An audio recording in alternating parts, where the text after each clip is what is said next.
height shouldn't matter. Kindness, intelligence, humor, those are what should count. But let's be honest, height kind of matters. When a 6'4" man walks into a room, heads turn.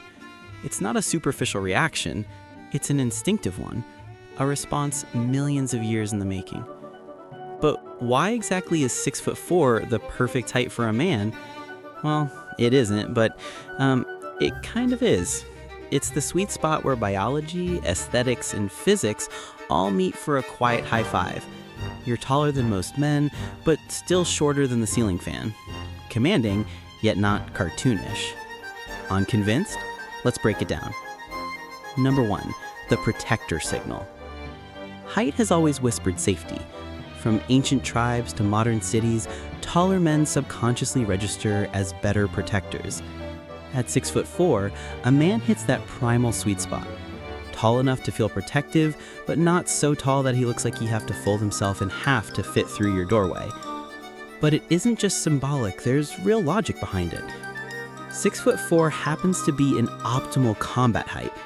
Look at the UFC heavyweights: Jon Jones, Francis Ngannou, Tom Aspinall, Stipe Miocic, Cyril Gane, the list goes on, all hovering around 6'4".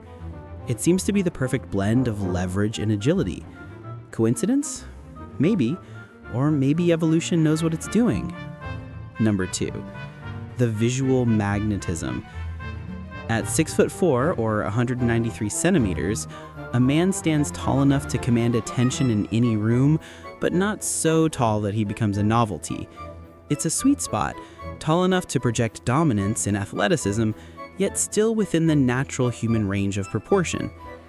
Most people subconsciously evaluate height through the golden ratio of presence, how tall someone appears relative to their surroundings.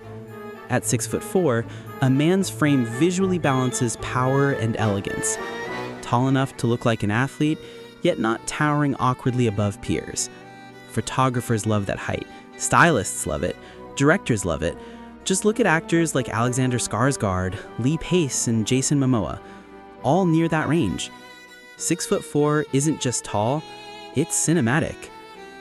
Number 3, the evolutionary shortcut. Here's the science part. Taller men historically had better access to resources, leadership roles, and mates. That biological coding still lingers deep in the female brain. Even if you're a fully modern woman who runs her own empire, part of you still feels that ancient flicker when you see someone who looks like he could spear a mammoth and open a wine bottle.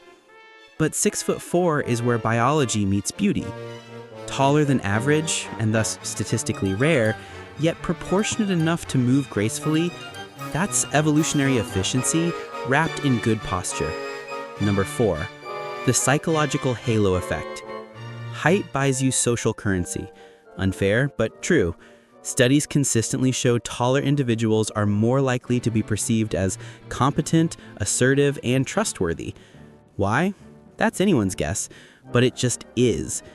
In workplaces, taller men statistically earn higher salaries and hold more leadership positions, partly due to how others respond to their stature. But too tall, that's another story. Above 6'4", proportions start to falter. The elegance bends under its own weight. 6'4" stays golden. Strong stride, clean leverage, perfect limb to torso ratio. Grace and power, still portable for airplane seats and small cars. Alpha energy, zero inconvenience. Final thoughts.